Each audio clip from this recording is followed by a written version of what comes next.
will open the meeting. See, do we have, yeah, I will open the meeting. All right.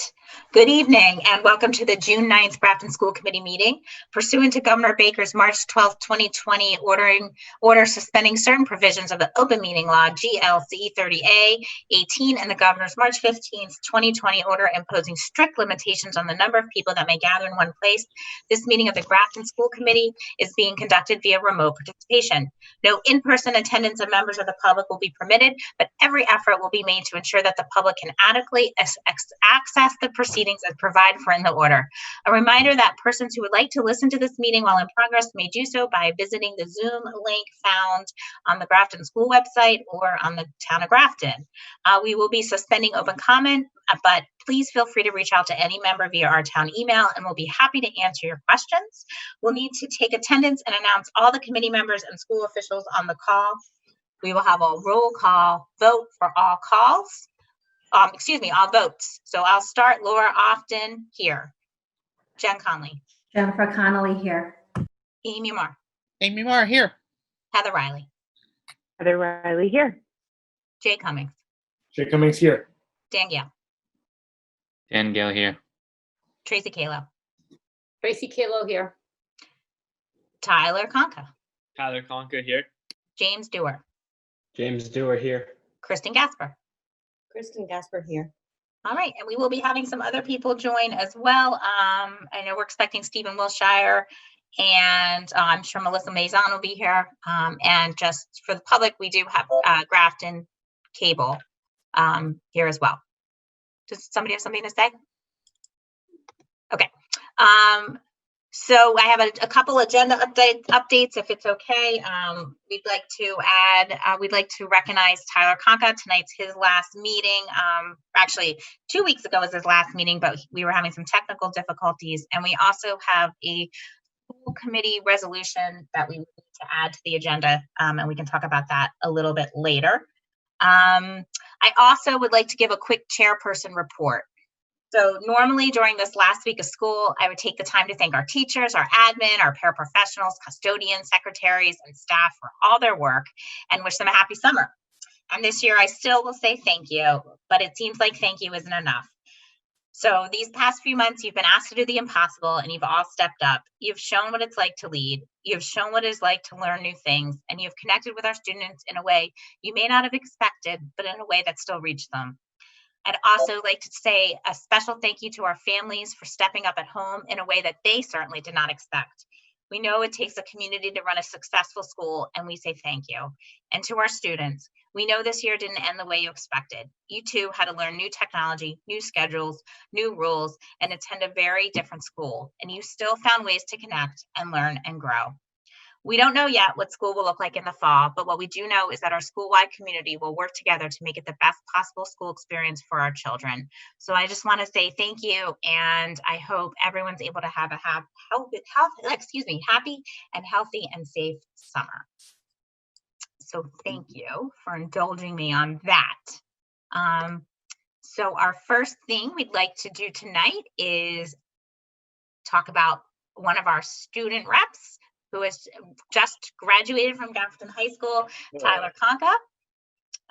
Tyler, I think I'll start on behalf of all of us. We just want to say thank you. You've been a wonderful addition to our team. You have brought some great insight to all of us, participating and providing us with your perspective and the students' perspective. And I've really enjoyed working with you over the past 2 years. I think you're going to do so many great things.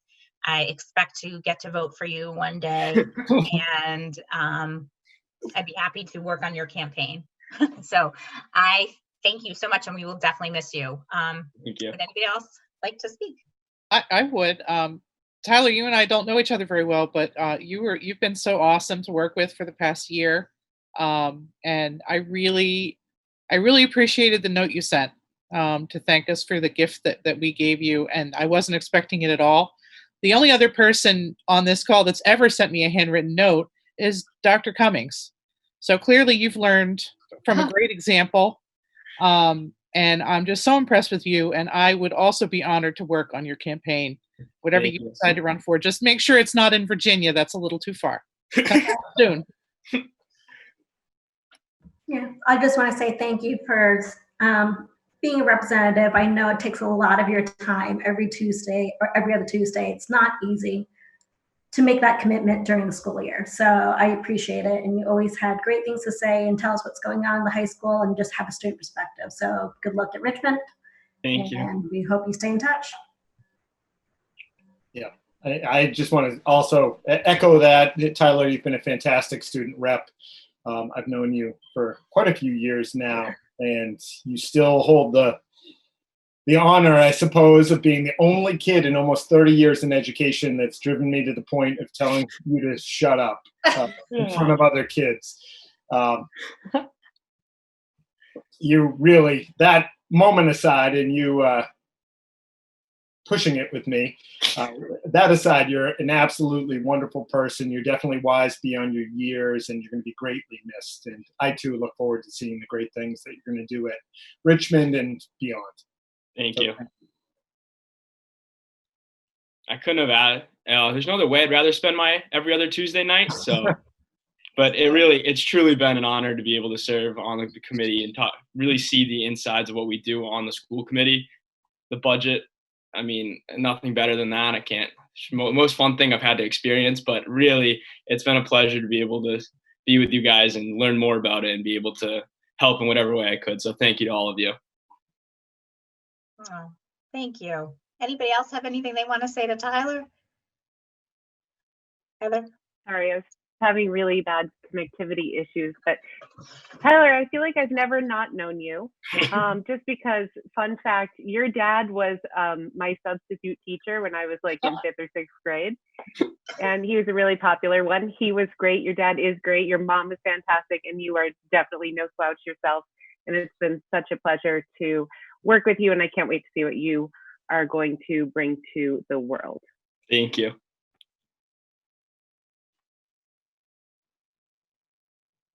All right. So I just have a quick question for you, Tyler. Did this being on school committee the past 2 years, did it make you cooler, a little more popular? No, yeah. Walking through the hallways. Yeah. Nothing about the football players. There's the school committee we're at walking down the hallway. That was big guy on campus for it. I figured that's pretty much what happens to all of us when we walk around town also. So thank you for putting up with us as well. All right. Well, I think I told Tyler he was welcome to stay as long as he wanted. So I don't think he's leaving us quite yet. Not yet. Not yet. All right. Well, before you go, at least like make sure I will. Yeah, because then we'll just gush all over you again. And the best thing about this meeting is we get to gush a little bit more because next on our agenda is North Street School's principal, Stephen Wilshire, who was named as the Massachusetts, is it MSAA? I thought I had the acronym, but it's Massachusetts Association of Administrators. Yeah, close enough. School Administrator Association. There we go. Statewide school administration organization. So right. So he is big Principal of the Year, which is phenomenal. So big round of applause for all of your work. Thank you. I'll kick it off quickly.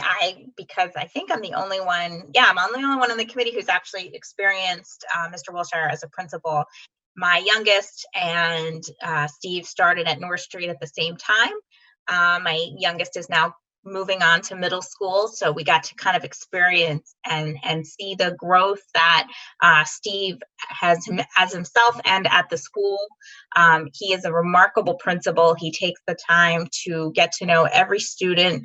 He listens to parents. He works with teachers. He's creative. He is kind. And we are very, very lucky to have you, Steve. This was before, you all may have seen, he's now also a internet star. During the school closure, he and his wonderful family have been doing daily videos Yeah, it started off. It was about daily for about 2 months, and then it's Yeah. been more like weekly. Well, he's done many episodes of Wake Up with the Wilshires where he's been able to connect with all the students. He's still reading their birthdays. He's talking about animals. He's doing polls. He's doing numbers. He's doing math. He's really making the kids feel like they're connecting with their principal in a very unique and different way. But that was even before he got nominated, before all that. So I just wanted to say we're so thrilled. It was worth your, you earned it. And we're very, very lucky to have you in this district. And I'm going to kick it to Jay. I hope I didn't steal all your words. That's really perfect. I'll be quick. Steve really is the personification of excellent school leadership. Great asset to our leadership team. And I simply couldn't be more proud of Steve and the work he does on a daily basis. It's really impressive. This is one of those, sometimes people win awards and you're like, I don't know how they pulled that off. This one, in my mind, was a slam dunk. I'm just very proud of him. Great job, Steve. Thanks, Jay. Thank you. So now I'll just say thank you for everything you've been doing, and congratulations on the award. That's fantastic. I know you did a lot of work with the strategic plan and stepping up and doing different things other than just being a principal. So thank you very much and appreciate it. And Grafton's lucky to have you.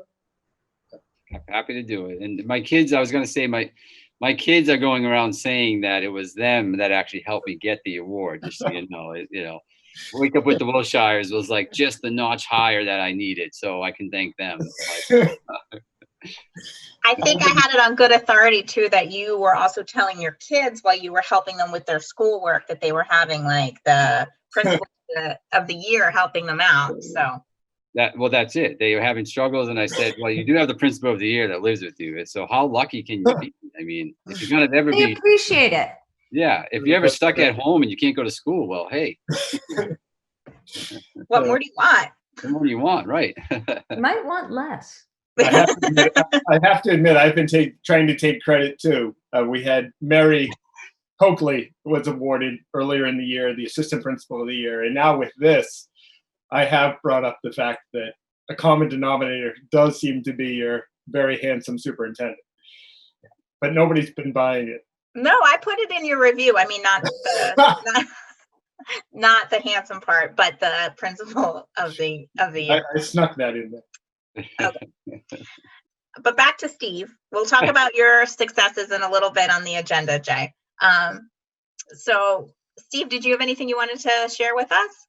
I can't do what I do without all of your support. And I know it's a big commitment that, serving on the school committee and really helping us support the schools allows us to then impact the kids, on a very important level day to day. And, it starts with that. And I've been very fortunate enough to work with the amazing leadership team. And yes, Jay is very great. And I've learned a lot from him. But Tracy, Kristen, I see you on here as well. Dan, our whole leadership team, it's a great team to be a part of. But as I shared with my staff after I found out I won and it was awarded, it's I think a recognition of the work that everyone at North Street and the whole community has done. It's not just me. I'm one person. I told them I want to rename it the best school in Massachusetts of the year award because they are equally deserving of it. And I wish the kids were here because I would tell them the same. They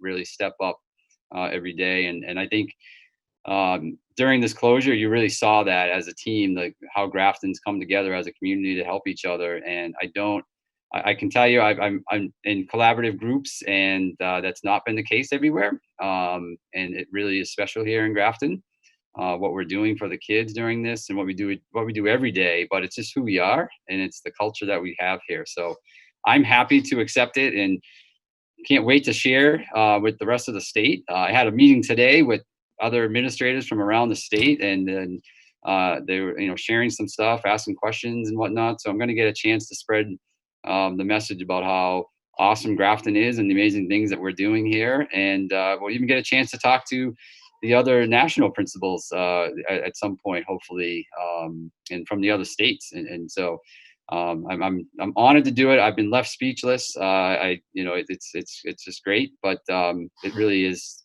a team award in my mind. That's great. At some point, you'll go to Washington, D.C., correct, Steve? Yeah, so I'm scheduled to go in October to Washington, D.C. It's a whole weekend, and the first day is really just getting to interact with the other principals of the year from each of the states. So there are 50 of us. I think 51. I think the District of Columbia has one too. There might even be a few more, like Puerto Rico and whatnot. But yeah, we just interact and share ideas and kind of network a little bit, which I'm sure they're amazing people that I'll be meeting. And then the next day, we get to have a tour of the Capitol building and the White House. Some years, if you're there when people are there, like the president and vice president, there have been times when you've gotten to see them in the Rose Garden, things like that. But either way, you tour the White House, and then there's a big reception that evening. I think in one of the museums that are down there. So it's going to be pretty cool. It'll be certainly an honor. Like I said, I just am speechless. I'm not someone, I think you guys who know me, I would prefer to just work hard in the background and do what's best for kids and, kind of just do my job, do my thing. So it's been a little strange getting, having people share, their appreciation and whatnot, but obviously I'll take it. But again, I think it's just indicative of our whole community in Grafton. That's great. That's terrific. Any other thoughts for Steve? Okay. Well, thank you again. I'd love to have you come back after you go to Washington just to report back on what you've learned. And so hopefully you'll get to go. Fingers crossed that they don't make it a virtual event. But that still means, you'd still take a lot away from it. Anyway, I just want to say thank you again and congratulations. And we're lucky to have you. Yes. Thank you, guys. I'm lucky to be here. All right. All right. Thanks, Steve. Thank you. Bye, guys. Have a good night. You too. All right.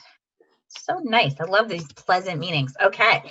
Now we're going to have a district update from Dr. Cumming. All right. So I have a couple things.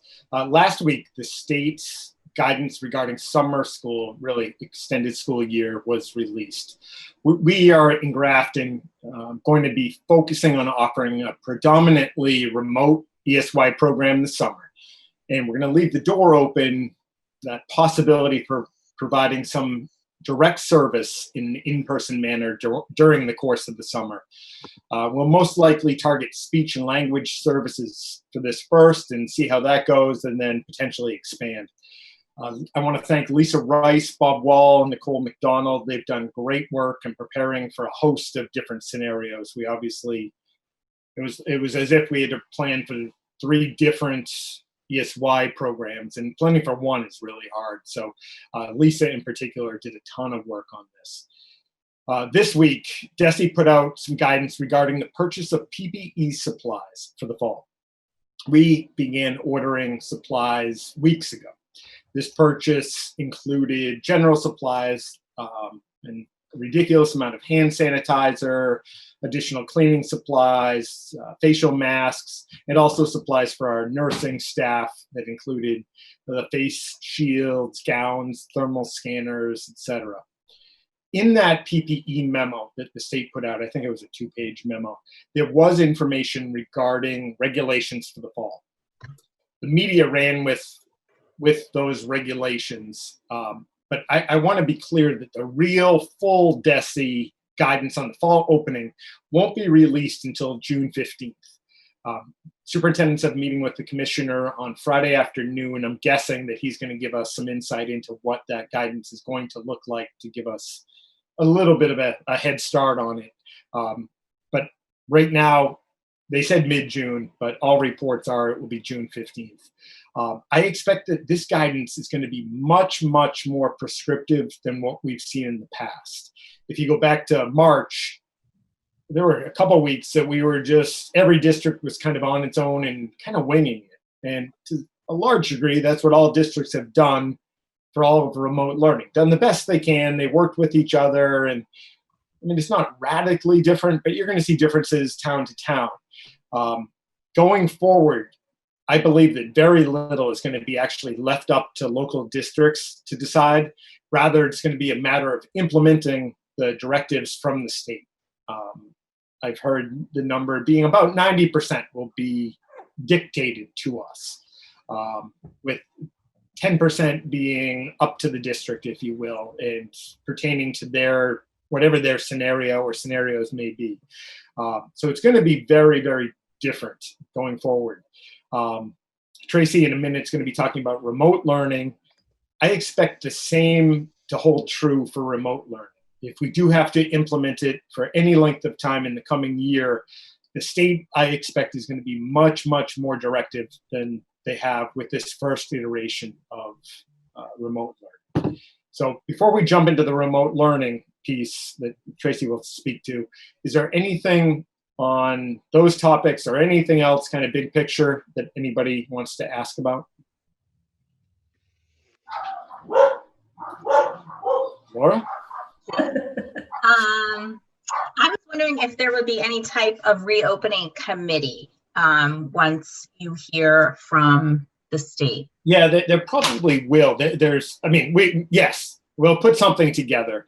Over the past couple weeks, and this is purely my opinion, I've seen districts start up reopening committees with kind of that same mindset that we had back in March when this all happened, and everybody's kind of winging it. And if we had to do it again and had a little more prep time, at the very least, we'd grab, students, staff, community members, bring them all together and try to get our best collective thinking.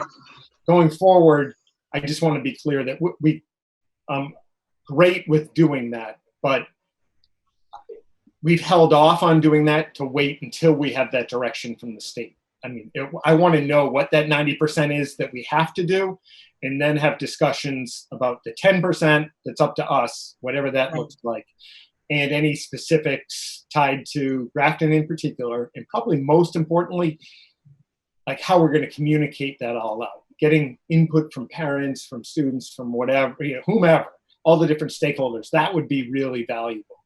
Yeah. Yeah, it definitely felt like there was a wave of panic again once that information went out. I guess I want to stress to people that are watching us that we will certainly communicate. I think you've done an amazing job thus far, and would continue to communicate changes and what expectations are in the fall as soon as we know them. And maybe I think we take school's ending, maybe we just take a couple days off just to try to regroup and breathe and relax a little bit, because it's been a long spring. Yeah. In reality, I love that. If the guidance comes out on Monday, I think that respite's going to be short-lived. Yeah. I'll have to say it a million times. I've probably said it 2 million times at this point. A lot of people think that it's 100% going to be up to myself as superintendent, you as school committee, like we're going to decide to do a hybrid model or do remote learning, or that is going to be dictated to us. So that Monday guidance will be of great interest. I will definitely communicate that out.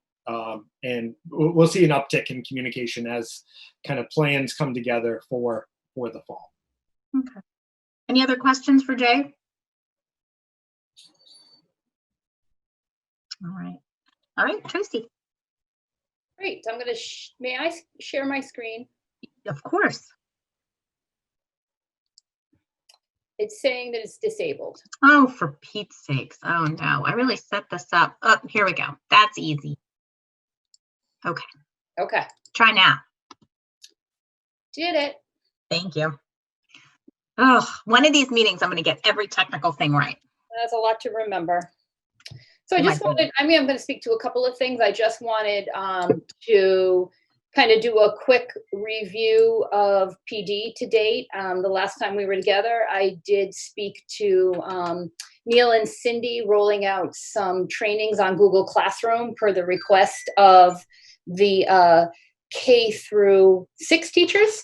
those trainings went exceedingly well. I received feedback not only through a survey that Neil put out, but also just individuals emailed me on their own to say that the most significant ones I thought that were interesting is that I was really pretty well versed in Google Classroom, but I jumped into the Google Form quiz and the extensions and really learned a lot more than I thought I was going to. And so they're excited to use those tools in the fall. Those trainings went so well that Neil is offering a second session this week. So I thank Neil for doing that because it's been a huge help.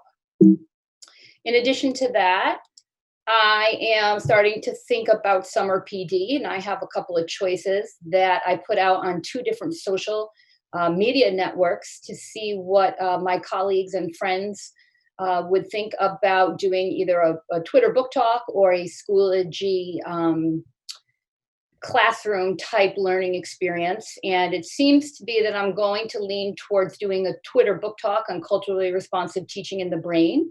It is a seminal work. It's outstanding. I think teachers are going to get a lot from it. It is pretty theory-based, but it is then a nice complement to the next text, which is culturally and linguistically responsive teaching and learning. And my understanding from that text is that it is mainly practical application for the classroom. So I am looking forward to that experience. So this week has been the past couple of weeks have been super busy for the teacher leaders, and I had asked them about a week or so ago to start to think about how we're going to prepare for next year. And I gave them some essential questions, so to speak. I wanted them to start thinking about, with their teams, which skills do they need to pre-test when we return in the fall? How do they plan to pre-test those skills? What diagnostic tools do we have in district? What diagnostic tools might they need to make? And then I wanted them to think about, given their grade level curriculum this year, which power standards did they not teach that probably are needed for the next grade level, and make a list of those so we're aware. And then finally, if they had to reduce the scope and sequence of the grade level curriculum next year, how might they do that? And I gave them some examples. They could certainly prioritize the power standards, identify what is the need to know in the curriculum versus the nice to know, and then alter the pace. And I really talked a lot about how this is a nice time. We do a lot of talking about in education, how there is too much to cover in a grade level curriculum. The breadth is too wide. And this is a nice way to kind of look at depth. So we're going to identify what are the power skills or the need to know skills in a grade level curriculum and go deeper, as opposed to just making sure that we're just touching upon multiple different skills and content. I am Zooming, I should say, with teachers this week and maybe into next. So by the time I see you again, I will have a Zoom meeting with every teacher leader, K through 12. And really what we're talking about is their answers to these questions in addition to the 3 big takeaways that I want them to understand. And the first and most important one is that I want teachers to understand that they are accelerating, not remediating. I want teachers to understand that when we return in the fall, they are not to just make the assumption that they have to reteach everything that was taught during the closure.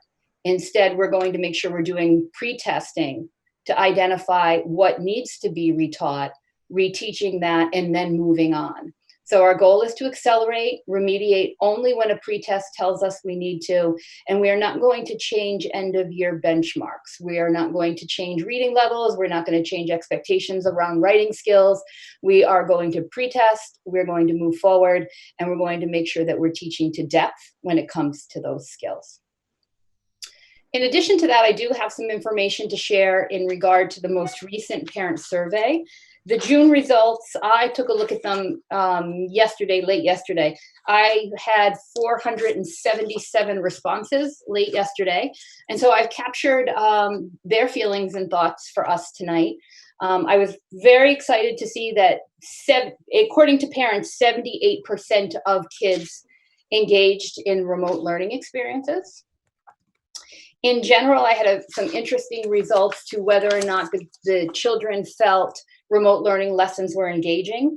47% disagreed and 33% agreed. I think that speaks to the need for some PD around presenting lessons via Zoom, of course, because that was a brand new skill for teachers.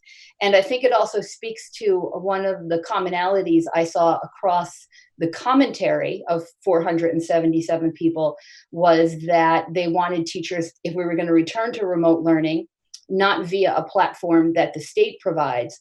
They wanted to see more live Zooms. And I think that would certainly impact the engagement level of students. Moreover, we asked parents if they felt their children learned new content or skills. And the parent response has created a bit of a disconnect for me that I need to investigate.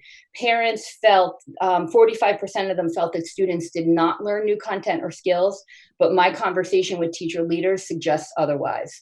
Teacher leaders have been very clear that they have absolutely moved on. They have taught all the power skills that they've identified as the must-knows toward the end of this year, and those would be the skills they would be pre-testing in the fall. So there appears to be a bit of a disconnect there that I have to do some further investigation in. In general, I read through, I don't want to tell you I read through 477 comments. I read through maybe 300, and there were very clearly the same 4 themes. Replace pre-recorded Zoom lessons with live lessons, offer live Zoom lessons more frequently. Some parents were looking for daily. Many parents were asking for teachers to interact one-on-one with their child to check on understanding and provide feedback. And again, I heard that there was a need to teach new material. So with that being said, I was happy to see that when we asked if our communication had been clear, you can see that 5% of families felt that yes, they were very clear on what was expected of them and their children. And we asked how and if our remote learning schedule conflicted with their family schedule, and about 68% did not see any major conflict. That 68% takes in account to no conflict or maybe 1 to 2 days a week. And last but not least, we asked what challenges might have been a barrier to learning at home. And although you cannot see the language here, what this line represents, so 74% of parents found the greatest challenge for them is that they were also trying to work from home while supporting the remote learning. And with that, I can take questions. Question. I have a question of, was that survey, I appreciate the survey and I'm glad there was a high response, but can we tell how many people, like can be broken down by schools, like whether it was, yeah. And then also I wonder if pass-fail made a difference on the interaction that people receive from students, at least in the upper grades? Yes, yes. And the last question I wanted to ask was just the, I know that DESE put out new standards for what to expect during this quarantine. And so do you expect that they're going to come out with something else of what the standards should be for next year? I wouldn't be surprised if they do, if they help us narrow the scope of the grade level curriculum, especially since they are, what I'm hearing is they are going to move forward with MCAS. I want to speak just briefly to the participation in Zooms. It's been very interesting now that I've been meeting with high school teacher leaders and high school teachers, for the past several weeks. And what I'm hearing from them is that our high school students are not getting on Zooms. They are simply not doing it. They want the activities, they want to schedule in advance, and they just want to do the work. So I find over and over again, the work is getting done, but they don't feel comfortable for whatever reason getting on a Zoom. So again, I think the state's going to come out with something that's more prescriptive, much like Jay has mentioned, in terms of how we engage in remote learning with kids. And I think we're going to follow that. But it's good for us to understand some of the barriers that we've learned from this experience and how to kind of overcome them in the fall. Melissa? Yeah, thanks, Tracy. I mean, it's just an incredible amount of work and unbelievably difficult to rise to the occasion so quickly. My question concerns, to what extent have we broken down these responses and outcomes by achievement level, by socioeconomic level, et cetera? Because there have been so much in the news and in the literature recently about how online learning, whatever method it is, lets down the neediest the most. There was a study that was in Chicago high schools, and they looked at students who had failed algebra, and they were randomly assigned to online or face-to-face recovery courses. And the online students did great. They all passed, or most of them passed. But when they examined them later, they had not learned as much, and they did worse later. And there was just a very well-written article just today or yesterday in the New York Times looking at the impact of this online and hybrid, whatever, non-face-to-face learning, and finding that it's children who have struggled anyway, or children who are in lower socioeconomic status that have the worst negative impact. And have we looked at that at all to see what is this doing to our kids who need the most help? So we've tracked it in the sense that we have asked teachers, and they've been very diligent about it, to keep guidance, any kind of counseling staff and administrators in the loop if there are concerns with kids who are just falling off the radar, not getting on Zooms, not doing any work. And then what happens is a team of people then intervene. Guidance is calling, admin is calling, and so on and so forth.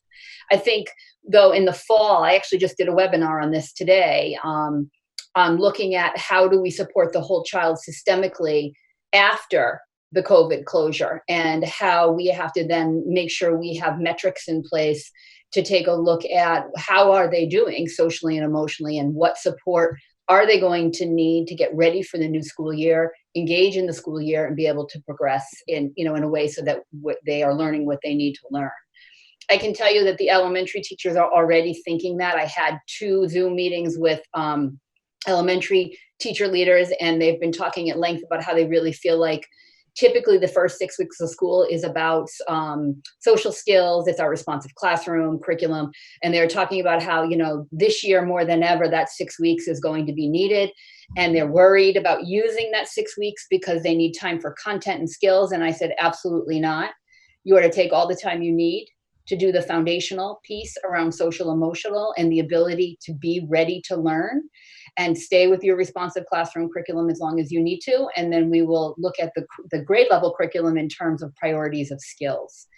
So really, to answer your question, Melissa, I have to look at it in 2 ways. I've got to look at what's currently happening now, and then what's going to be put into place in the fall when we reconvene. Thank you. You're welcome. Any other questions for Tracy? I just wanted to make a comment that with so many parents struggling with having to work and trying to have their children on Zooms live while they're working is going to create an even bigger problem that they're probably not thinking about. Yeah, it would. Yeah, I agree. It was a little ironic because we ended up going that route because parents were feeling so overwhelmed. Yeah. I know students in other districts that are on Zooms 4 to 6 hours a day, and it's just too much. Yeah. I mean, the internet can't handle it. The internet connections at their houses can't handle it.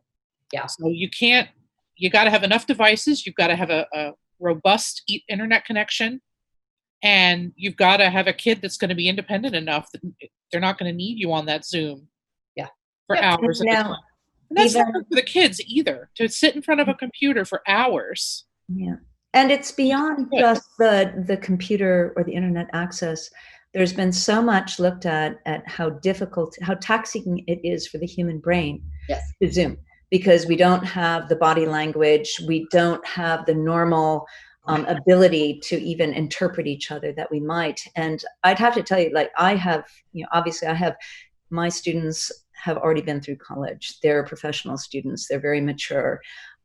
We all quickly ratcheted down our Zoom hours to no more than 2. It's exhausting. It's mentally exhausting, and the learning ends up just going downhill. Yeah. Not to mention our teachers, expecting a teacher who might have little ones at home that they are responsible for homeschooling.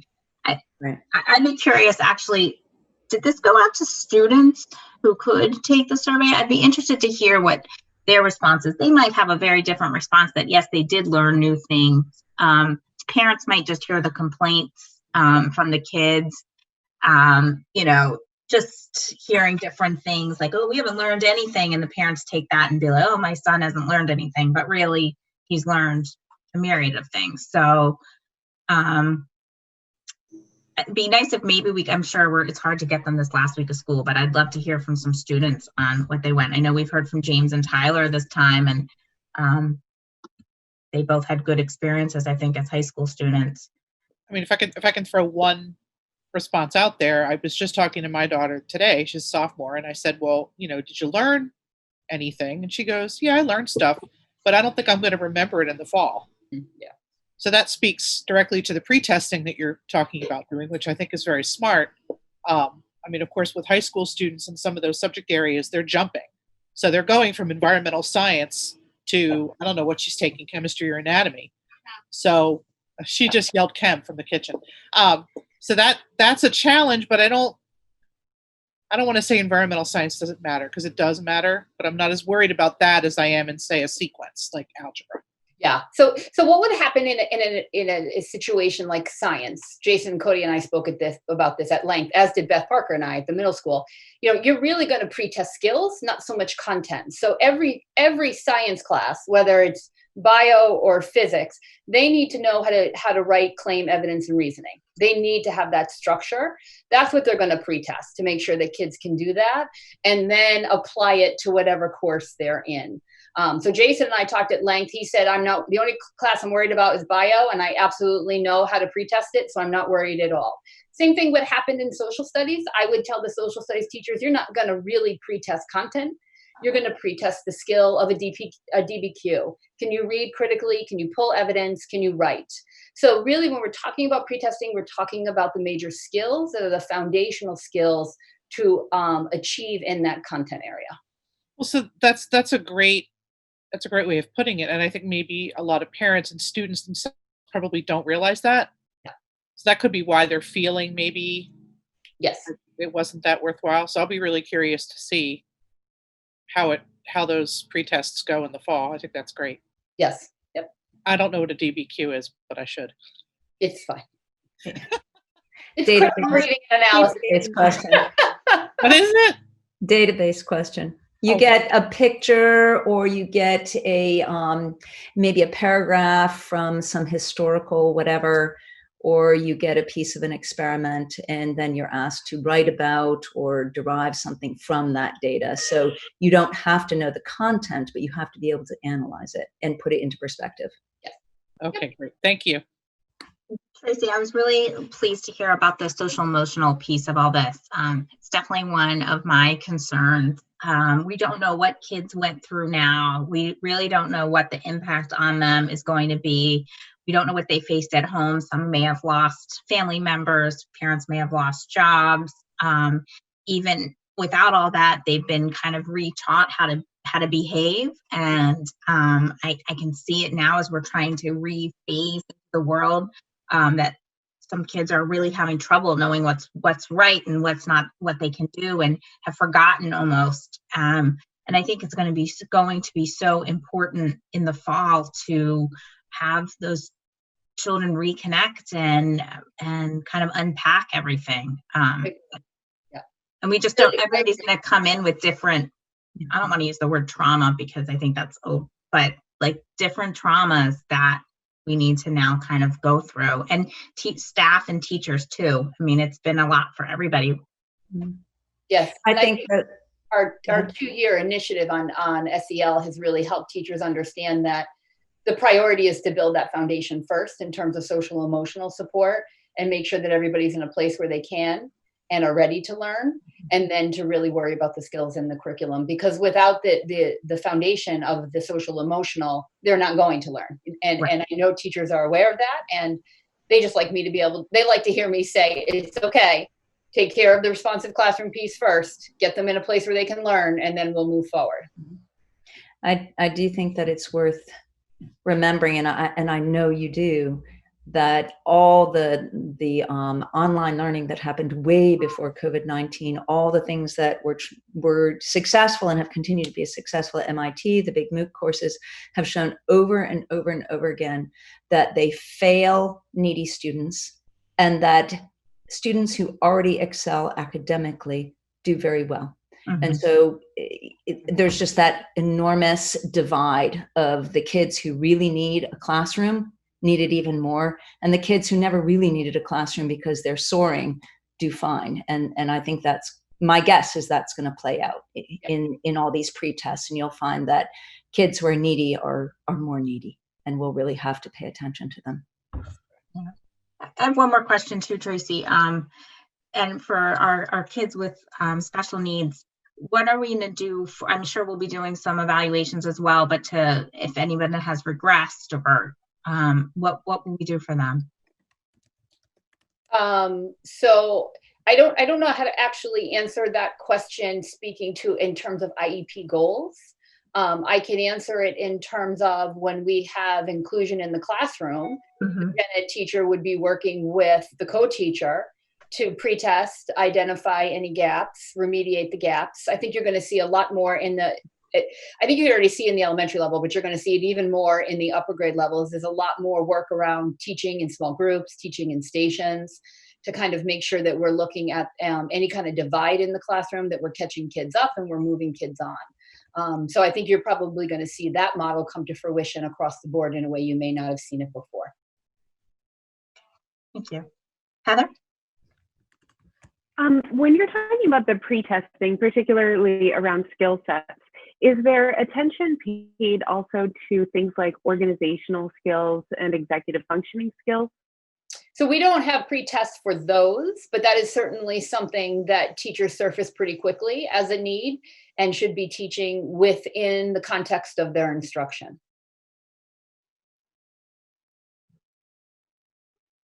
I think Heather might have froze. She did. Yeah, I know she's been having some connectivity. She looks like she's contemplating it. Oh, there she's back. You froze a minute, Heather. No, I was struggling to hear your answer. I'm sorry, just because my connection is so bad tonight. I don't know what's going on. No, I was just curious. And I also am curious if we do have to continue with any kind of remote learning, just a thought, like thinking about how to support kids in those two departments, around organization and executive function, because it's just clearly such an indicator of their success academically, but one that, I think we so often kind of forget about. So, honestly, Heather, before we were closed down, Bob and I were looking at a curriculum that did attend to some of those pieces, but we just didn't get a chance to kind of look at it in detail and bring it forward to the elementary principals or the SPED teachers. I'm not sure. I'm not able to pull it off the top of my head right now as to what our avenue is going to be, but we were looking at some sort of support and resource in terms of the executive functioning in the organization, because to date, we don't have anything other than teachers are realizing it's a problem and they start doing some direct, explicit instruction on how to be better organized and how to plan their time and those kinds of what I used to call study skills. Yeah. Great. Any other questions for Tracy? All right. Tracy, thank you so much for all your work. And also, we didn't mention it, but I'm really glad to see your summer reading book talk that you brought up so quickly, and that the work that'll be done over the summer. I think it's super important, and I'm glad we're thinking about it and starting in different ways in this district on how to address cultural differences. So thank you. Oh, you're welcome. I was super excited. I put it out on Facebook and I had teachers responding from several school districts. So that's one of the reasons why I'll do the Twitter venue, because it'll pull in. I mean, I even had teachers from Connecticut responding. So it's nice to open up those kinds of conversations across different districts and really share and engage in different practices to build our own repertoire of skills. So I'm looking forward to that. Yeah, it's good. All righty. All right. And I believe, Tracy, you're next again with the Student Opportunity Act. I stop sharing. Hold on one second.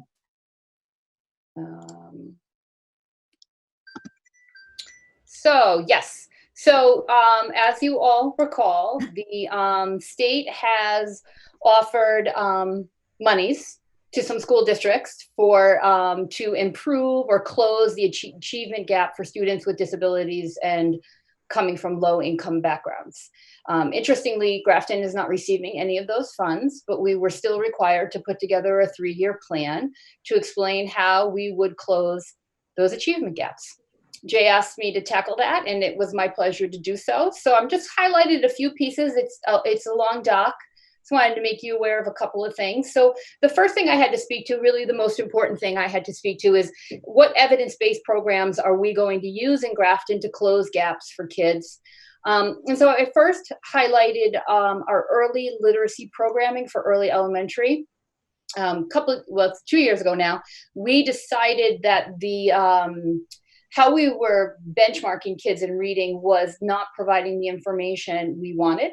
And we felt that we were not getting the information we wanted in terms of informing instruction. So we moved to the Fontes and Pinnell benchmark assessment system, which is highly regarded and used across the district, across the state, among many districts.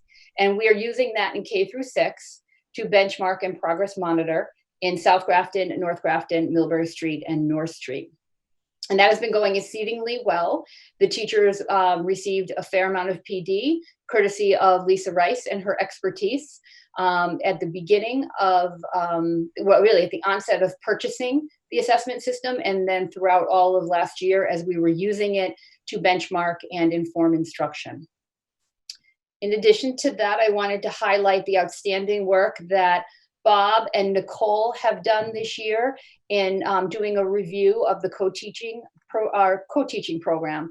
So Bob and I did a little bit of work in terms of looking at MCAS scores and doing some observations of teachers and the co-teaching program itself in action. And we decided that a professional learning plan was in order. Bob did a fantastic job of kind of outlining what he had hoped to achieve this spring and going out into next spring. Of course, we were derailed a little bit, but what is going to continue to happen is that Bob has contracted with Karen Martin to provide special education teachers some more intense professional learning around a co-teaching model and what works and what doesn't, and how we might want to kind of refine some of our current practices. And then I love this idea. The admin team is going to engage in learning walks. So together, we're going to watch the co-teachers in action, and we're going to use a rubric that he created to help us understand what is working and what isn't working based on that rubric and what we've seen. And that allows us to have some very important conversations around co-teaching that's building our own understanding of what is working and what we should be seeing when we see teachers co-teaching. So I'm very excited about that. It's going to be a great learning experience for everyone, and I have no doubt it's not going to result in some outstanding outcomes for kids. In addition to that, I highlighted we've done a vast amount of work at the high school around our dropout prevention and recovery program. We have a student success program that is really for our at-risk students. This year, we created a second academic development center for kids. And so what I wanted to talk about is that even though we were not getting any money from the state, really the goal was for us to man our student success program with 2 certified teachers, 1 general education teacher and 1 special education teacher, to make sure that we were attending to the diverse needs of the population that may be a part of that program. So in overall, what I am required to do is talk about what it is we're doing to close gaps, how it is that we're going to fund that, because we're not, if we're funding it, how we're funding it, because we're not getting any money, and then talk about how I'm going to gather data to see if in fact it is closing the gaps for kids. And that's about it. That's kind of a synopsis of what you guys have seen in a 3-page document. I'm happy to answer questions or provide more information. Amy? I just want to say, when I first found out that we had to submit this, I was absolutely flabbergasted. And I think I texted Jay about it a couple of times. Like, what are we actually going to God, that is right. What was that? To the base, tall and straight. That a girl. I don't know. I don't know. It's not me, I promise. But I'm so impressed. I agree with everything that you guys are going to do. I think it's fantastic. I'm excited about the co-teaching specifically because that's one question I get a lot. Why do we have 2 teachers in a classroom? Why do you need to have 2 teachers in a classroom if the class sizes are so small? What do they do? Mm-hmm. Well, I don't really know the answer to that question. So I think it's fantastic that we're going to take a look at what they're doing that's effective. Yes. And I think that's great. Well done. Really. Thank you. I wrote it. I mean, you know, there are a lot of people that contributed to me to being able to write this plan. I mean, it's certainly, as Steve spoke to at length, it is a collaborative effort, and the administrators and the teachers are always on board for supporting anything in any way that they can kind of close gaps for kids and help them achieve their potential. Great. Any other questions for Tracy on this? Yeah, I just want to echo with Amy. Thank you for doing this. Actually, I think it's useful work to do. I know it kind of came at a time when you had a lot of other things that you had to do, but I'm appreciative of the work as well. And maybe the state will see all this and realize that we need some more money. Maybe. Or maybe our town will see this and realize that we need more money. We need more money. Okay. Thank you, Tracy. Thank you. All right. Now we have Dr. Cummings' evaluation. So, Wait a second. It said that it needs a vote required. oh, Oh, thanks, yeah. Jen. Yes, Jen, thank you. It does. Thank you. That's So are we just voting on the draft or as written or? as written, yeah, as submitted. All right, so I make a motion to accept the Student Opportunity Act as written. Second. Motion made in second. Any further discussion? All right, this will be a roll call vote. All those in favor, Laura Often, aye. Jen Conley, Jen Connolly, aye. Amy Marr, Amy Marr, aye. Melissa Maison, Melissa Maison, aye. Heather Riley. Heather Riley, aye. Motion carries 5-0. Thanks, Jen. I mentioned at the top of the call, my printer broke yesterday, and probably from all the online learning printouts. No, just kidding. But I usually have the agenda like right in front of me, and now I have to switch back and forth. So thank you for catching that, Jen, and keep me honest tonight, because there might be some more of those coming up. But next is our superintendent annual evaluation. I'm gonna hop off now. I have to get on a call for Richmond, so I just want to see one last thank you to everyone. All right, Bye, thank you Bye, very much. Tyler. Bye, Tyler. Thank Have you. a great night, Thank you. See you Good at luck. graduation. everyone. All right, James, you are now the senior student representative. You got a promotion. Well done. So we'll work to have you have a second command once the school year is back in session. Awesome. No pressure. Well, I think you had a great teacher. So, Definitely, yeah. and you've done phenomenal this year as well. We talked a lot about Tyler, but this was a very strange year, and we'll talk more about that when we say goodbye to Heather. But it's not normally like this. So thank you for all that you've done this year as well. All right, I Thank am you. going to try to share my screen as well. Now can't wait till we can get back into a room. All right. Excellent. Can you see my screen? Okay, so this is what I'm going to do today. I thought a lot about it. I want to be able to keep everybody's comments anonymous, although I guess everybody will know mine was when I mentioned the principal and assistant principal of the year. I'm not going to read everybody's. This is going to be made public, but it will not be everybody. You will not see individual evaluations. You'll see the compilation, which is just everybody's comments together. So I just thought I would summarize and then pull out a few comments. And then, of course, I will always open it up to any of you. And if you want to share something that I missed that you wrote, you are more than welcome to. Otherwise, we'll just go from there. But in general, Jay, this was probably the best review I've seen for you in my 6 years on the committee. I want to congratulate you and say well done. And I just want to share some of the committee's feedback and accolades for you, because you definitely deserve them. And I know you're not going to like hearing them and you're going to be embarrassed, but I think you deserve it. So let's share. So the first goal the student learning goal, we have, which I, of course, do not have in front of me. But we had 2 members said you exceeded, 1 member said you met, and 2 members say you made significant progress on it. This was, I think, working on, obviously, actually, I really don't remember the goal. I'm just going to be honest. Does anybody have it in front of them? I could look it up quickly. I think I will, if you don't mind just taking a minute. I apologize. Talk amongst yourselves.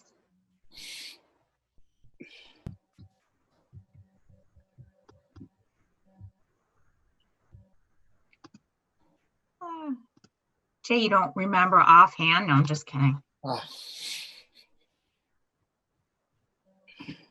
One was the strengthening the collective ability to meet the needs of all students.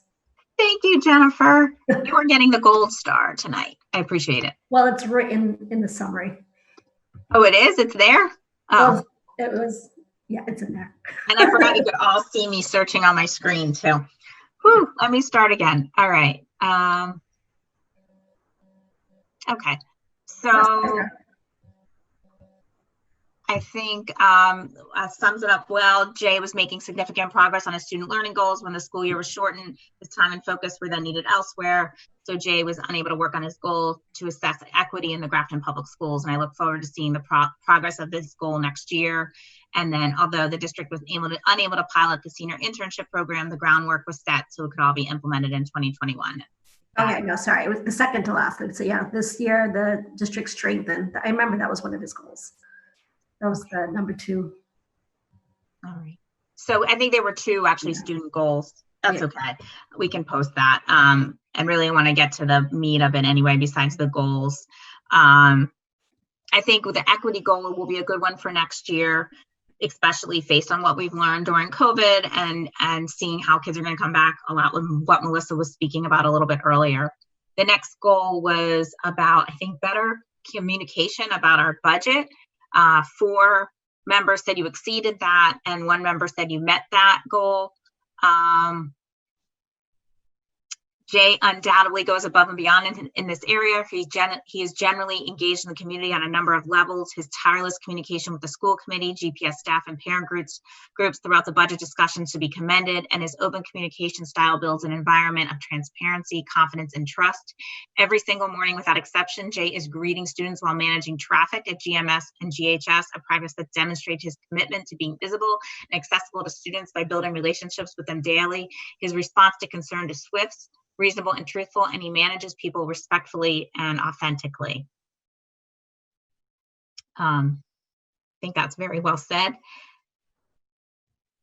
The next one, instructional leadership standard. We had 3 exemplaries and 2 proficients on this. I think Jay sums up our situation nicely here. Grafton is in a somewhat unique position in terms of instructional leadership and support. Due to budgetary restrictions and reductions, we have only 1 full-time person dedicated to instructional leadership. Thank you, Tracy. In order for our assistant superintendent to focus as much time as possible on instructional leadership and curriculum assessment and development, Jay takes on a great many tasks and responsibilities that other districts relegate to assistant superintendents. He is providing an excellent example of leadership by empowering his staff and supporting their efforts. Standard 2, management operations, 5 exemplaries. Overall, the GPS culture is one of respect and community. Jay sets the standard as an outstanding leader, and that is seen through the district leadership teams, teachers, and staffs. In the 2019-2020 school year, 2 members of the leadership team received Principal of the Year and Assistant Principal of the Year awards.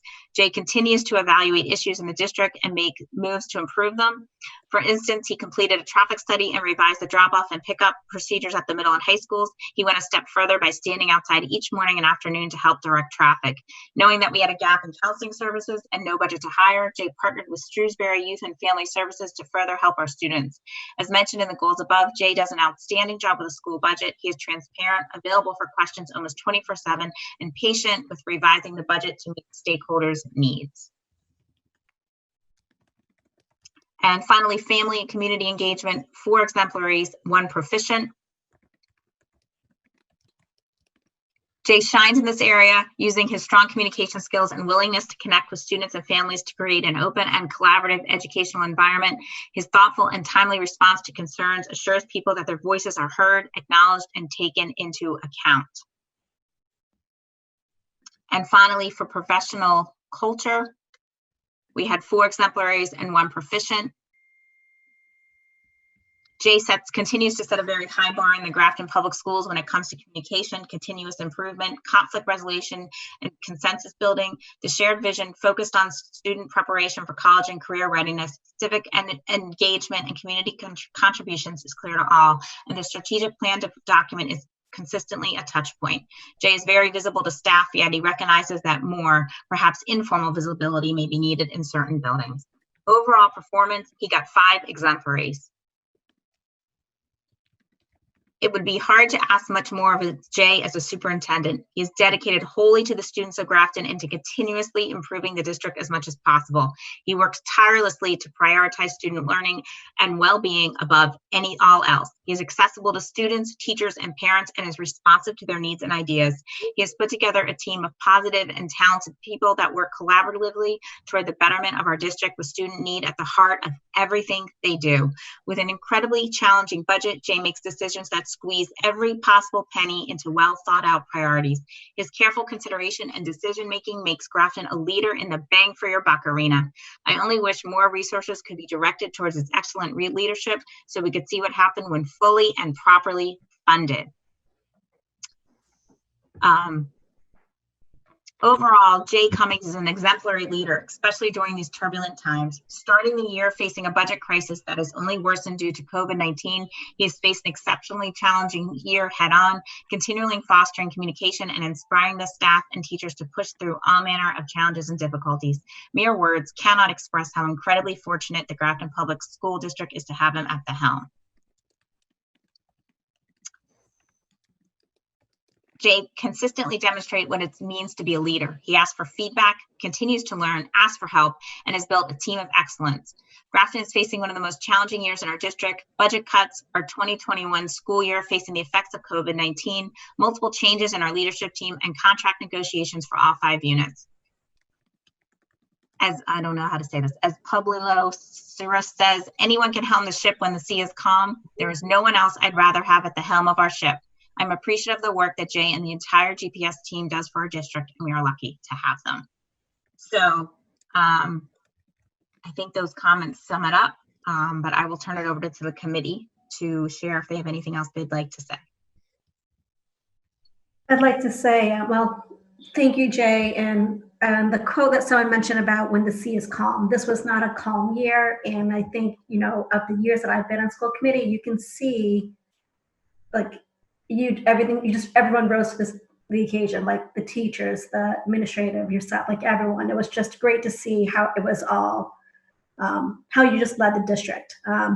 All that you did had nothing to do with the goals necessarily. So I don't want I mean, they didn't go hand in hand. So they don't show how exemplary you are. So, I mean, no, but just thank you. And you've been doing a great job, and we're just lucky to have you. And I hope, I wrote somewhere like that, to have you, depending what happens next year, you're the person that needs to lead this district, depending on how the budget goes.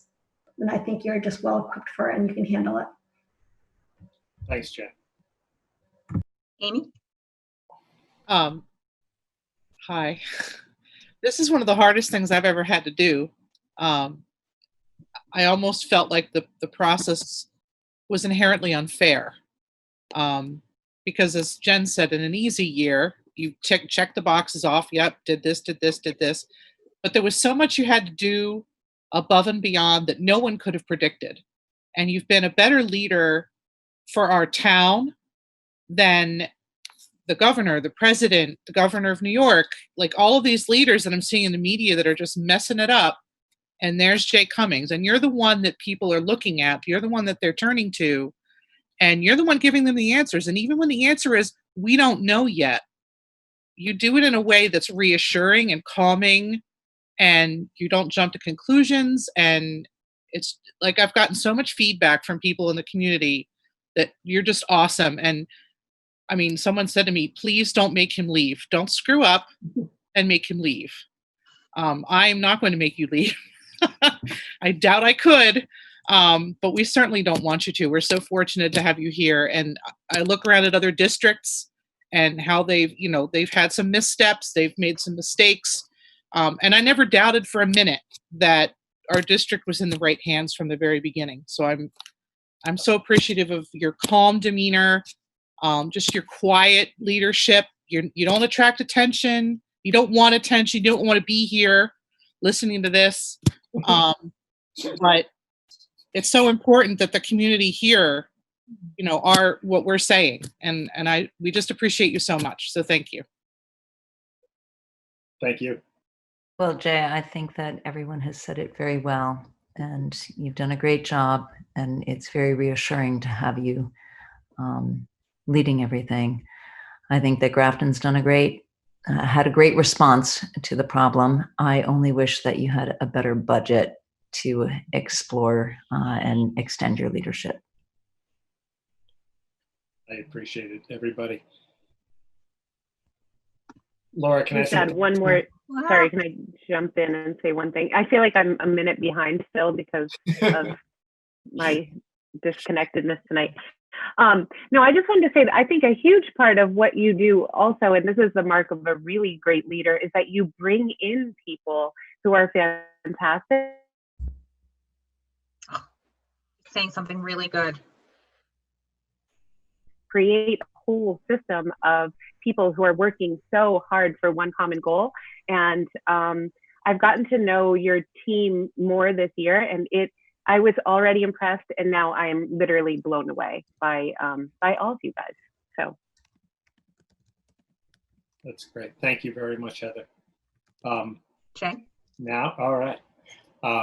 So thank you, everybody. I really appreciate all of the kind words and the feedback. I will definitely take that feedback and apply it to next year, and hopefully we'll have an even better year for a variety of reasons next year.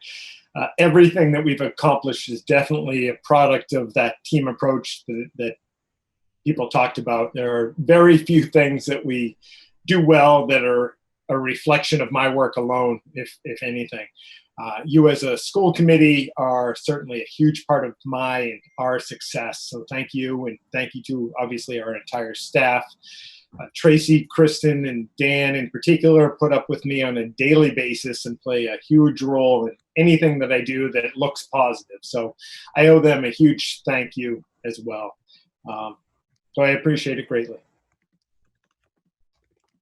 And typical that your thank you is acknowledging everybody that you work with. It's so true. They put up with a great deal from me. That is true. I have been witness to some, but but thank you. Yeah, I think it's all been said. So Perfect. we do appreciate you, and we'll talk about you again when we talk about your contract and a few agenda items ahead. Yeah. All right. Thanks. Next, we are going to talk about a school committee resolution that has come up recently on our listserv from members of other communities, and it kind of goes back to what Jay was talking about in the beginning of the year about the governor and DESE coming out with kind of mandates on what we're going to see, and we saw a preview of it. We know it's not 100% what's going to happen, but what started people kind of freaking out was, like, for instance, the one teacher per 10 children. Obviously that's even assuming classes have 20 people in it, when a lot of our classes have more than that, or that we have the staff. Anyway, they're going to come out with things and then expect us to pay for it when school districts across the Commonwealth are facing severe budget challenges. So one of the members, I can't remember which, but a committee kind of came up with a letter that they would like to send to the state, to our representatives, supporting not having these unfunded mandates. So I would like to bring this letter to the committee and ask for a vote to talk about it. And I think we need to vote on the superintendent annual evaluation. So I'm going to back up, and I apologize.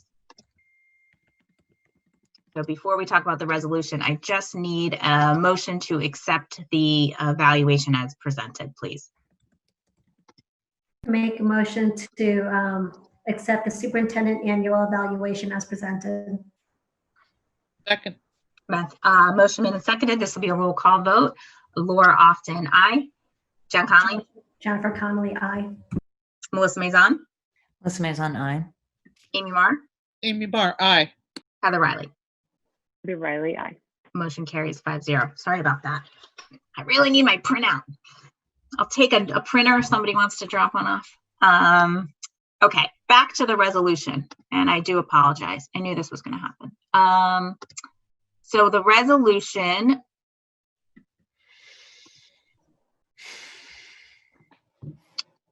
reads like this. So what we're hoping is that school committees across the state will sign on to this resolution and we can all provide kind of a united front. I'll read it out loud because I know it just came into our drive and I want for the people at home to hear it as well. So our local budgets cannot sustain additional expenses after the painful cuts we've already been forced to make. We believe it's essential to push back early and hard on the idea that districts should pay for whatever COVID-19 expenses are required to follow state mandates. There have been times when school committees acting together around, and I think that's all it is. So the note was there have been times when school committees acting together around a single unifying issue have had a major impact on education policy and funding. So I believe this can be one of those times. That was from a member. I apologize. So it's just a simple two sentences that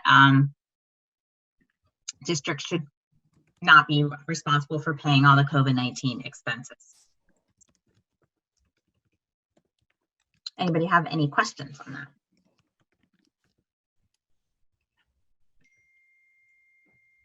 Okay. Can I have a motion? Oh, Heather. Sorry, can I actually ask a question?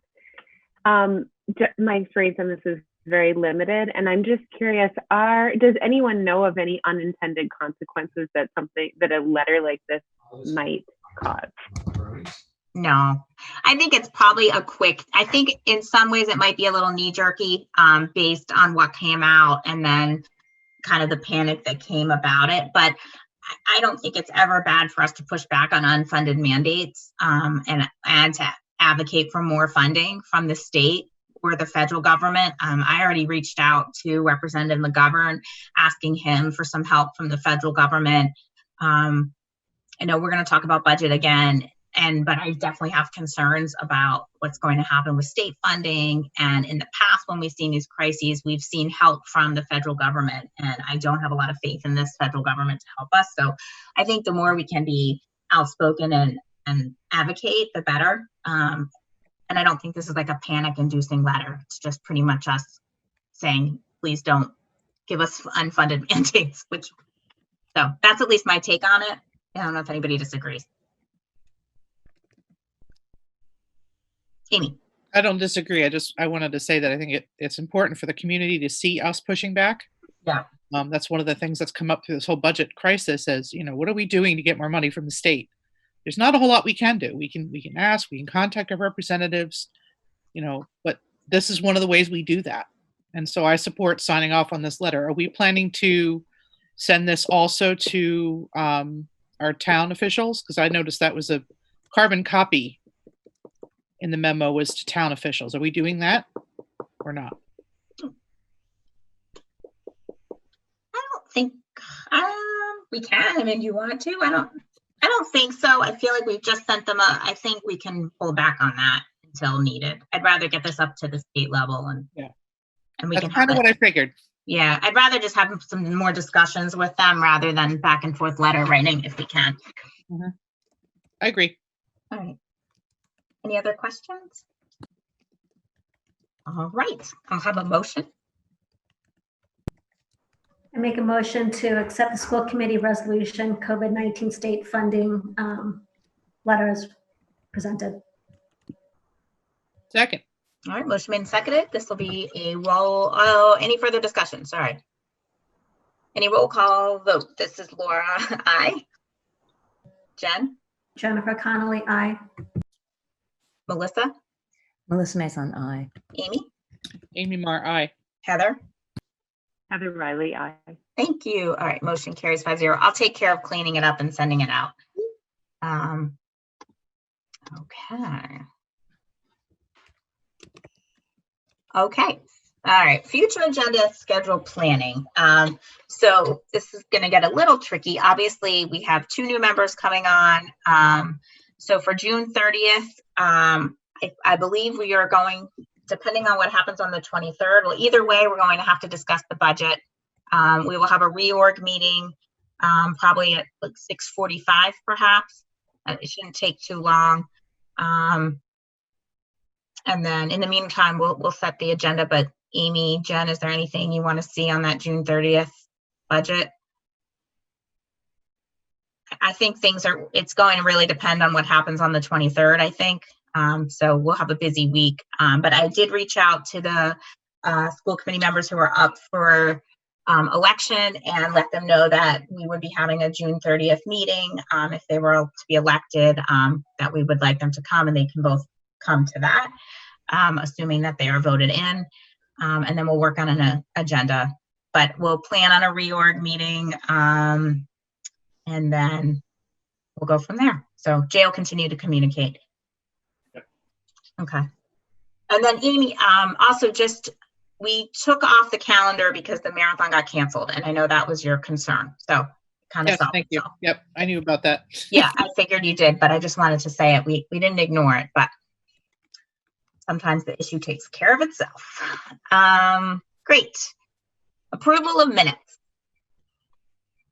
We have minutes from our May 26th meeting. Can I have a motion? I just wanted to, hold on, I'm gonna find the minutes. I just want to make one change to the minutes. I gotta find it though. Where was it? Something that I said. Hold on a minute. Okay, take your time. Oh, there it is. So it said that, so I asked if the district had enough Chromebooks in the event there was no session in the fall. What I was trying to say was, do we have enough Chromebooks if there's a hybrid? Because if there's a hybrid, we're gonna need Chromebooks at home and school. And that was where my concern was. I just want that to be known. That's my bigger concern. Okay. But we can just change that. Yeah, we'll let Debney know and she can make the edits. I'll be happy to reach out to her. Okay. She'll hear. She watches the meeting as well. And the answer was no, correct? No, we do not. Yeah. That's what I Yeah, thought. he said no. But I just want to make that my concern was if it's, well, it's both, but it's more that I know we're going to need double if it's a hybrid. So I make a motion to accept the minutes from May 26, 2020 with corrections. Second. Motion made and seconded. Any additional discussion? All right, this will be a roll call vote. Laura Often, aye. John Conley, John Connolly, aye. Melissa Maison, Melissa Maison, aye. Heather Riley, Heather Riley, aye. Amy Marr. Amy Marr, aye. All right, motion carries. Thank you. All right, and we have the financial report. So fiscal year 20 and 21 budgets. Yes. So I'm going to share my screen. So I want to start by thanking Dan. Dan worked with myself and Tim McInerney this afternoon. I shared an email with school committee literally maybe 30 minutes, maybe, before the meeting started. Our hope is that the committee will at least consider re-voting or voting again on the updated budget number, which we can speak to. The last time we voted was probably back in January or February, and obviously changes have been made since then. So in terms of like very big picture, in terms of next step, I created this earlier today, and now we do have the finalized number for FY21. I say finalized, we're going to hopefully not change that before we go into town meeting on the 20th. But of course, we haven't received the budget numbers from the state. And once we do that, the budget will again be changed. We'd ideally like to have a vote tonight on the updated number. If the committee doesn't feel comfortable doing it tonight, we simply need to host another meeting and do it before town meeting on the 20th. Dan and I had just finished the school committee budget book for FY21 this past Friday. So we finished that, and then Saturday, I'll speak to it, but we met. I was invited to the FinCom meeting with Tim McInerney. Laura was in attendance, and we had the Finance Committee gave Tim direction, which impacted the overall budget, and then we had a corresponding reduction to make, which I'll talk to. DESE at some point, well, on the 15th, is going to release the fall guidance. We know that pretty much for sure. We'll have the town meeting and then an override vote in late June. And then at some point, the state is going to release budget information. And that, again, we've talked about it. It could be, we're thinking a 2% to a 10% reduction in Chapter 70. Dan does a phenomenal job in terms of projections. He has looked at it. He has spoken to people at the state level. He believes almost worst case scenario should be between $450,000 and $550,000 reduction. That's certainly by no means a good thing, but if we went with a flat 10%, we were looking at about 1.1 million. So it's certainly a lot better than that. At some point this summer, we'll receive the entitlement grant information. Those aren't competitive grants that we write and you keep your fingers crossed and you hope you get it. These, we do have to write them. Tracy does a great job with these, but they're fairly automatic. Title II, Title IV, 9, all the different grants that we get, those monies. Usually it's early summer that we have information as to what those totals will be. This year, with everything delayed, we don't know when that's going to be. In total, we bring in about, I think it's $850,000 in entitlement grants. And then after all these things play out, we're going to probably, or ideally, in this case, before the school year starts, revise the budget and be as together as we can possibly be going into the start of the next school year. So in terms of the FY21 budget, back in January or February, the school committee voted on the budget. We've had reductions made. Most significantly, the biggest reduction that we had was about $52,000. That was a couple months back. And then when we met with the Finance Committee this past Saturday morning, they basically, this is a real summary of a fairly long meeting, they asked that the town administrator not utilize stabilization funds for the FY21 budget, with the generalized thinking that if we can hold on to those funds, short term being right now, once things play out in terms of the financial implications with COVID and the upcoming school year, that we would have as a town, we would have those monies to go to in basically in an emergency. That totaled roughly $190,000. So we were asked as a school district to reduce by $114,000.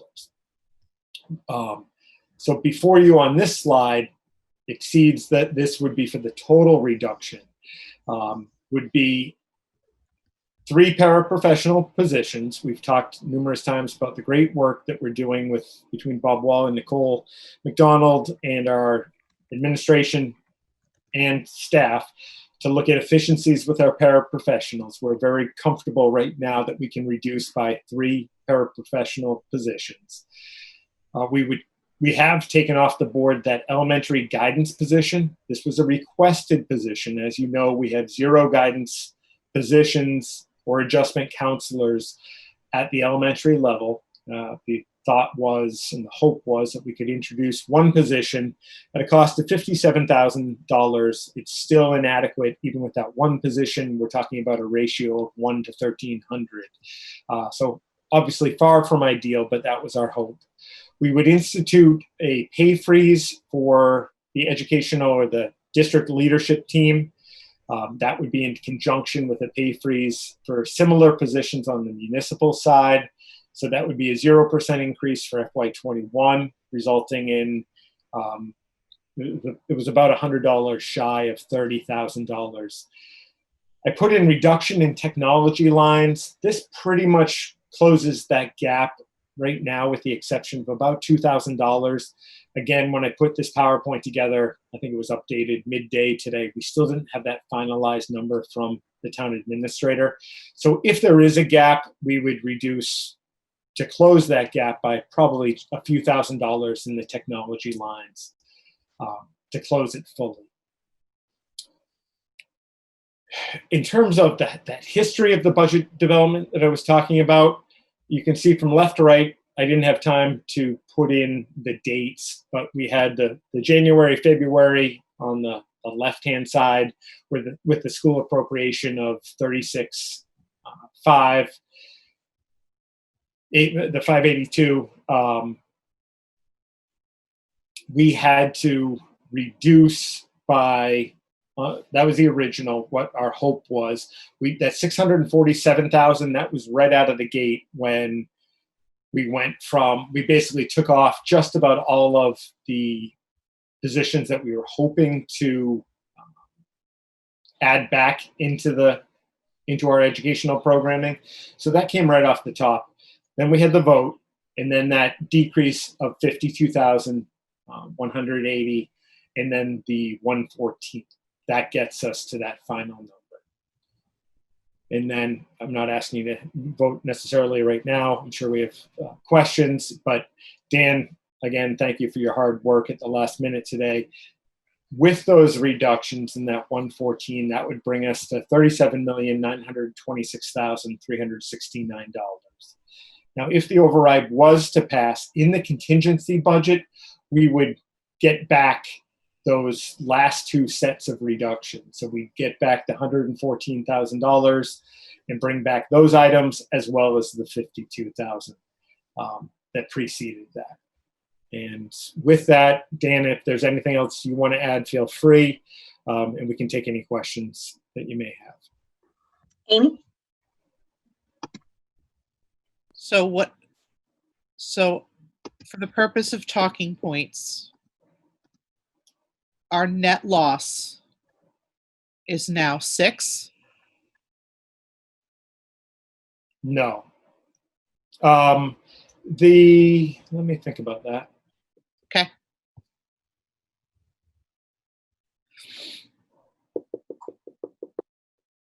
I know this just changed, so I just want to make sure that we have the right information as we're talking to people in the community. Yeah. We're facing here.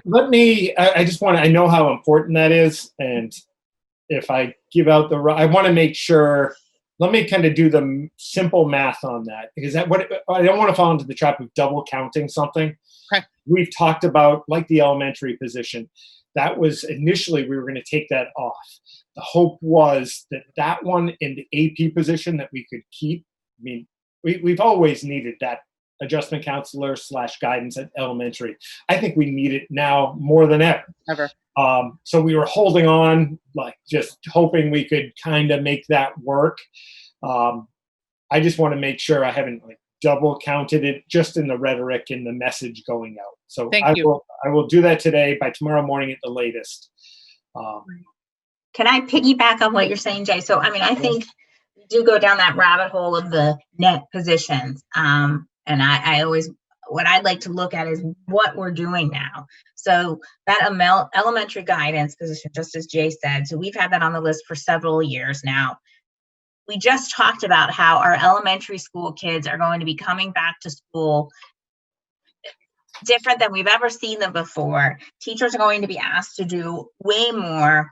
And now we're cutting that position. So it might be one, I mean, it's not a real person because we're not laying somebody off because we've never hired this position, but we're not having something that's very important for our district. And then just a quick note on the pay freeze. It seemed like it was the right thing to do. The town is also doing that. They also agreed, I believe, to no raises over 2% in the contingency budget. So if the override passes, that's the town side won't be getting over 2%.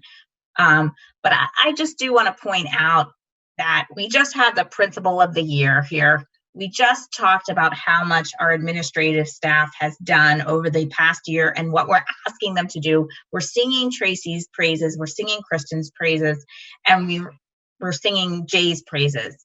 And then we're agreeing to this. So I'm not happy about it, but I will agree to it for this year.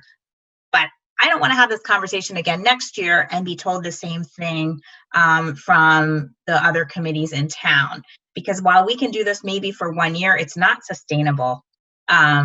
These people are important, they're valued, and they should be paid accordingly. And I just want to make sure I get that on the record, that if we might be facing financial trouble next year again. And we get that a lot. Well, they shouldn't be getting raises. I'm in disagreement with that. They should be getting reasonable raises. I wish I could give you all 10%, but I don't think a 2% is a lot. So I guess for me, I apologize to the people on this call and to our administrative staff.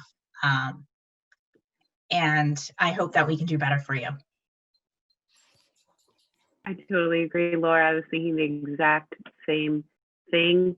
I understand that you don't get into this for the money, but the 2% raise, I'm really sad to see. I'm really sad to see that freeze happen. In particular, since we've talked about it a couple weeks ago as well, and had tried not to do it. So anyway, it obviously we just can't keep relying on luck, though. Thank God we do have Jay's great leadership that kind of keeps people coming back, but how long can that last? We're going to start losing people. We already are. I don't want to point him out, but Dan, we have one more meeting left with Dan. And he was very clear and nobody can argue with him. So it's a huge concern for me. It's also, to me, $30,000. I felt like we could probably find that elsewhere. That might not have been, I felt like we were kind of put in this position, and Jay did his best. And I was there too. And he did fight for some people who were definitely really underpaid. So it wasn't across the board with the non-union members, and he did a great job. And we both fought for a long time on this, but it seems like it was a sticking point, and we had to make a consent. And but so for me, fine, 1 year, but next year, like, we can't keep doing this. It's not sustainable, and it's not fair, and it's just not right.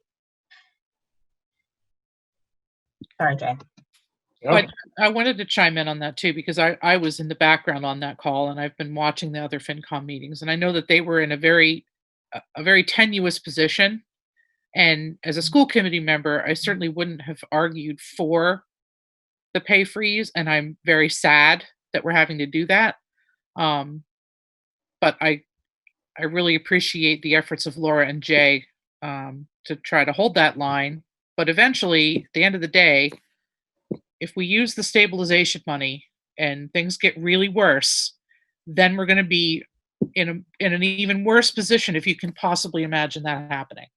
So it's the right thing to do, but it's not the easy thing to do. And I appreciate you guys' efforts, especially on a Saturday, after a full week of other Zoom calls, I'm sure. So thank you for doing that.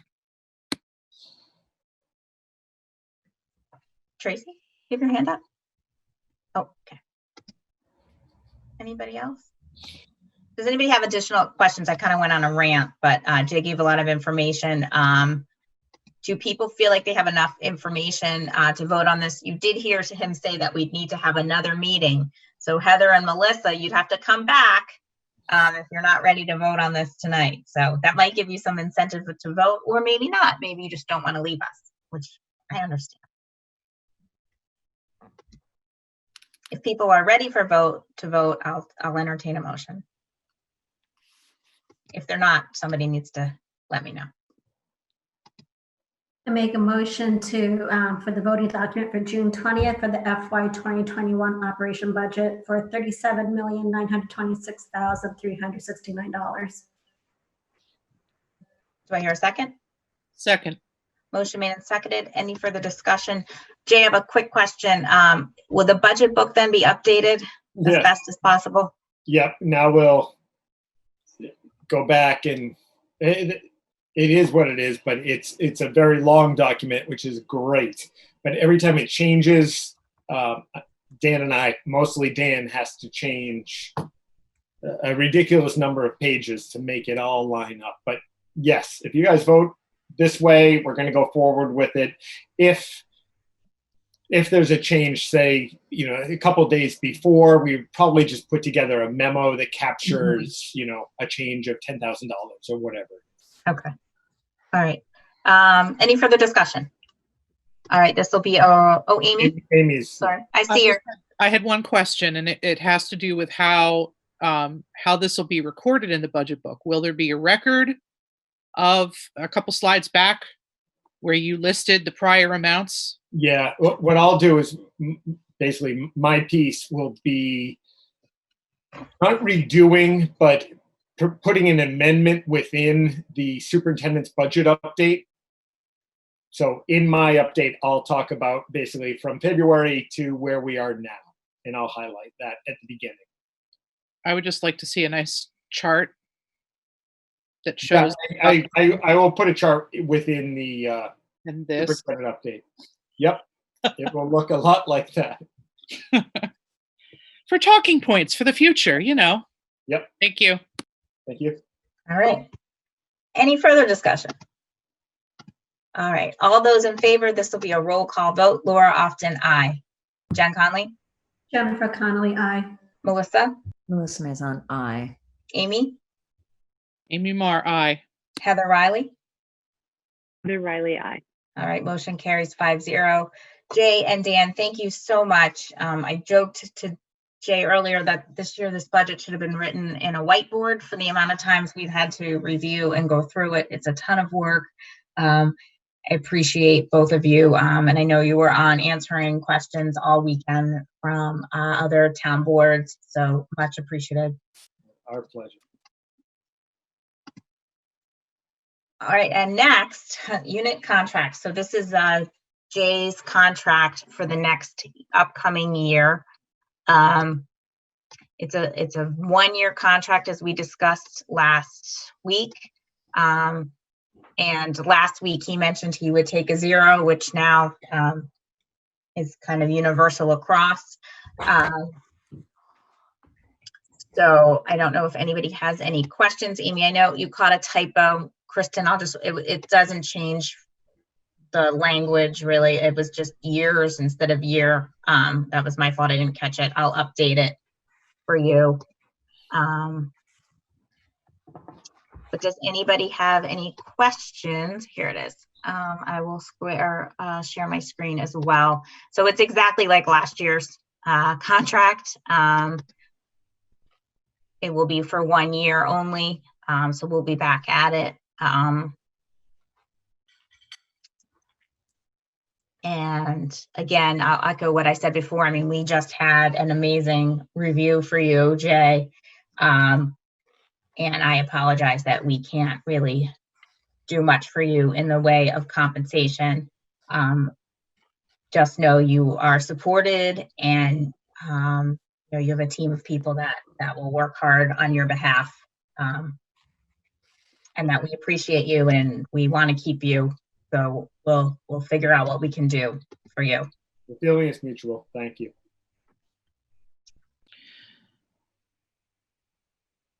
Amy? I just have one quick question. So you sign it, we don't have to do the thing where we go to your house again? I think it's just me. Okay, that's what I wanted to double check, but that's what I thought. Yay. You're welcome to come to my house, though. Well, it's just I kept driving by and forgetting to stop, so. Kristen, did you have anything to add? I asked you to come tonight, and then I talked to. You said everything. It's a 1-year contract, 0% increase, no other changes. So that's it. So Jay, thanks for being so easy to negotiate with. I'm not sure what to say to that. Well, I'll share another joke I made. It was pretty funny. So in the past, in my career, when I've taken a 0, I've at least gotten maybe a promotion or something. He's already superintendent. So I said, maybe we can promote you to super duper intendant. He didn't. Yeah, that was good. I thought that was one of the funniest things I've ever said. And I agree. That's really funny. I'm Thank going you. to call you Amy. that in all official correspondence now. So you are super duper. So moved. Thanks. We do need to vote on Jay's 1-year contract. I make a motion to accept the employment agreement of the Grafton School District and Dr. James Cummings for July 1st, 2020 through June 30th, 2021. Second. Motion made and seconded. Any further discussion? Hearing none. All those in favor, Laura Often, aye. Jen Conley? Jennifer Connolly, aye. Melissa, are you there? Melissa Mason, aye.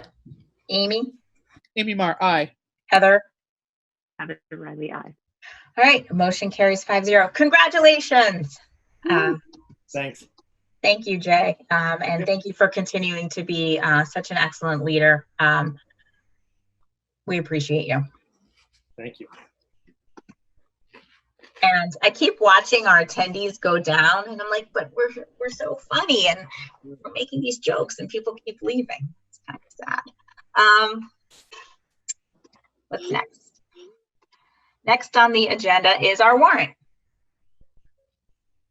Or as I like to say, the warrant. I move school committee approve the appropriation treasury warrant number 50, dated June 11th, 2020, in the amount of, scrolling, $171,082.12. Second. All right, motion made and seconded. Any further discussion? All right, all those in favor, well, Laura Often, aye. Jen Conley? Jennifer Connolly, aye. Melissa Maison? Melissa Mason, aye. Heather Riley? Heather Riley, aye. Amy Marr? Amy Marr, aye. Motion carries 5-0. Thank you. And next we have member reports.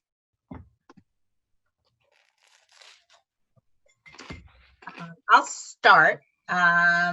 First, I just want to say Amy and I participated in an outreach meeting with Jay last night about the override. I'm going to just go for it. I urge everybody to learn as much as they can about this, and please get out and vote and support your schools on June 23rd. We need you. We've been there for you this year, and we need you to be there for us. I'd also like to recognize 2 of our members that are leaving. Today is their last meeting, Melissa and Heather. Melissa, we dropped off part of your gift today at your house, at your back door. Heather, I went to your house and I wasn't sure. I have to connect with you to make sure you're where I think you are. And thank you very much, Laura and everyone. I really appreciate it. It was so kind of you, and it's been wonderful working with you. I have to say, Melissa, I have learned so much from you. I always appreciate your insight. When you disagree, you do it with such a calm demeanor. You bring in data and statistics, and you've challenged me over the years, and you've made me a better member, and the district is better as for having you. That's very kind of you. You guys do a fantastic job. Work so hard. Well, you will really be missed, so don't be a stranger. I'll do both at the same time, and then I'll open it up. And Heather, we had you for a short time, but you also brought a lot to the committee. I'm really glad that you could be here. This year was a very strange year. It was not the best representation of what school committee is about. And same to you, Amy. I know this was your first year. And you handled everything so well, and you brought good insights as well. And we appreciate you stepping up and leading. And I know you're going to continue to be involved in the schools and hopefully getting back to do what you really love. But we're very lucky to have had both of you, and Grafton is very lucky to have had both of you. So thank you so much. So then I'll say thank you. Start with Melissa. You've been on, is it 3 years? Great. Yeah. 3 years, yeah. So, but you've seen your growth, and you've always asked great questions, and you just always brought great questions and something always thoughtful that something that we all had to think about. And Heather, I think you were just getting your stride. You were just starting. I wish you could stay on longer, because I think you bring a lot to the table as well. And it takes a lot to learn. There's a lot to learn. And once you do, it gets easier. But I feel like, the last few months you really were just starting to step up into asking great questions and really being interested in the whole process. So thank you to both of you, and we'll miss you, but thank you for all the time that you did, sir. So we appreciate it. I really enjoyed sharing our freshman year together, Heather. I'm sorry that you won't be continuing. I'll miss you very much. And I learned a great deal from you, Melissa.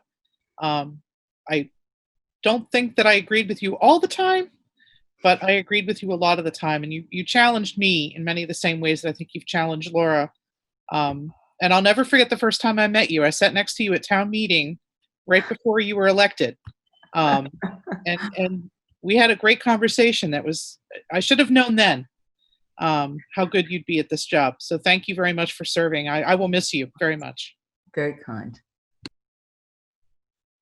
Well, you guys continue to do a fantastic job, and I'll still want to support the override and work with you for that. Thank you. All right. Jay, you're on mute. Were you saying something? I was just saying thank you to both Melissa and Heather. You guys have been fantastic to work with. You've undoubtedly made the district better and me better as a leader. So thank you very much.